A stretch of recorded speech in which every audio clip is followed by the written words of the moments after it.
Quand je fais une expo, pour moi, la première visite, c'est toujours une sorte de moment d'enquête. Et il faut que j'aille à la recherche de plein d'indices et d'informations pour commencer à penser ce que je vais faire. Et après, se pose plein de questions. Jusqu'où je vais pouvoir utiliser cet espace-là, quelles limites on me donne, où cet espace s'arrête. Et ici, c'est pas évident parce qu'il n'y a pas vraiment de limite. Donc du coup, et donc pour le son, c'est encore plus difficile parce que comme le son justement se diffuse, ben voilà, où est-ce que j'arrête les choses?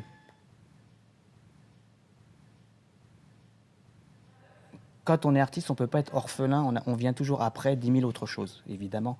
Mais sauf que les gens qui me précèdent ou qui m'accompagnent, je vais pas les chercher forcément dans la pratique du son. Et même, je vais peut-être souvent les chercher ailleurs.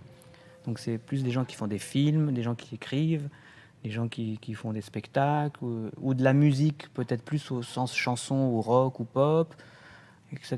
Donc du coup, je me sens pas dans une filiation particulière par rapport à ce que je fais, même avec les outils que j'utilise. Je me compose une famille comme tout le monde. Tout le monde se recompose une famille avec des influences, des amitiés, des amours, des trucs, des affinités, vraiment avec d'autres pratiques, mais elle est vraiment transversale. Et ce que j'aime partager avec d'autres, c'est plus des notions comme par exemple l'idée du langage, l'idée de l'histoire qu'on raconte, la narration. Une autre idée, c'est l'idée du paysage. Comme une installation, c'est aussi un paysage concret, c'est un environnement. Donc, qui d'autre travaille le paysage? Dans plein de domaines. Qui d'autre travaille l'architecture ou l'espace? Dans plein d'autres domaines. Voilà. Les gens qui travaillent aussi avec la notion du temps et du montage. Le montage, c'est vraiment une succession de choses dans le temps. Et ça, c'est quelque chose qui me conduit vraiment quand je fais une œuvre. C'est vraiment ça, c'est une succession dans le temps de choses. Et ben, ça, je vais le trouver dans plein de domaines.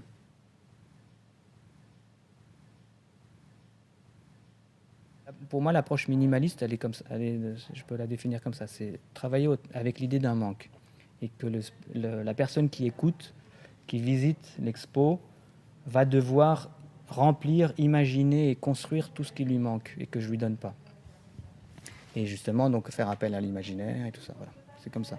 Si je remplis les choses à la place des gens, du coup, il y a moins de choses à créer en tant que spectateur ou spectatrice, en tant qu'auditeur ou auditrice. Donc du coup, voilà. Je suis pas dans l'abstraction. Mon travail n'est pas abstrait. Par contre, j'essaye d'aller le plus possible vers une forme d'abstraction.